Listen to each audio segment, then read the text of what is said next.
অদম্য ইচ্ছাশক্তির এক অনন্য নজির গড়লেন দুর্গাপুরের জব্বরপল্লীর বাসিন্দা পৃথ্বীরাজ চক্রবর্তী ও রমা চক্রবর্তী। হাতে পেয়ালা কালীবাড়ির পবিত্র পুষ্প ও প্রসাদ নিয়ে তারা শুরু করেছেন এক বিশেষ পদযাত্রা, যার গন্তব্য রাজ্যের মুখ্যমন্ত্রী শুভেন্দু অধিকারীর বাড়ি। সম্প্রতি ইমেলের মাধ্যমে তাকে প্রাণনাশের হুমকি দেওয়ার ঘটনায় উদ্বিগ্ন হয়ে তার সুস্বাস্থ্য, মঙ্গল ও নিরাপত্তা কামনায় এই উদ্যোগ নিয়েছেন তারা। আগামী 6 দিনের মধ্যে গন্তব্যে পৌঁছানোর লক্ষ্য নিয়েই শুরু হয়েছে এই শুভযাত্রা। উল্লেখযোগ্যভাবে এর আগেও পৃথ্বীরাজ চক্রবর্তী পদব্রজে পৌঁছে গিয়েছিলেন ভারতের রাষ্ট্রপতি দ্রৌপদী মুর্মুর বাসভবনে এবং প্রাক্তন ভারত অধিনায়ক সৌরভ গাঙ্গুলির বাড়িতে। তার এই ব্যতিক্রমী উদ্যোগ ইতিমধ্যেই বহু মানুষের কাছে অনুপ্রেরণার উদাহরণ হয়ে উঠেছে। এই পদযাত্রার সূচনায় উপস্থিত ছিলেন দুর্গাপুর পূর্বের বিধায়ক চন্দ্রশেখর ব্যানার্জি এবং দুর্গাপুর পশ্চিমের বিধায়ক লক্ষণ চন্দ্র ঘড়ুই। তাদের শুভেচ্ছায় যাত্রাকে আরও তাৎপর্যপূর্ণ করে তোলে।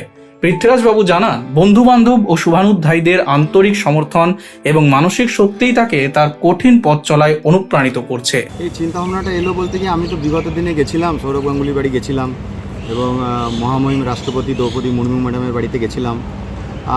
আর এই এখন এলো হচ্ছে আমি তাকে শুভেচ্ছা বার্তা দিতে যাচ্ছি।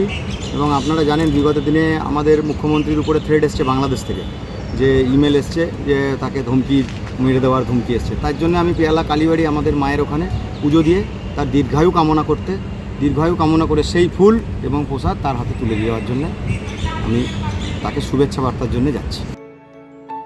Bureau report, street voice digital.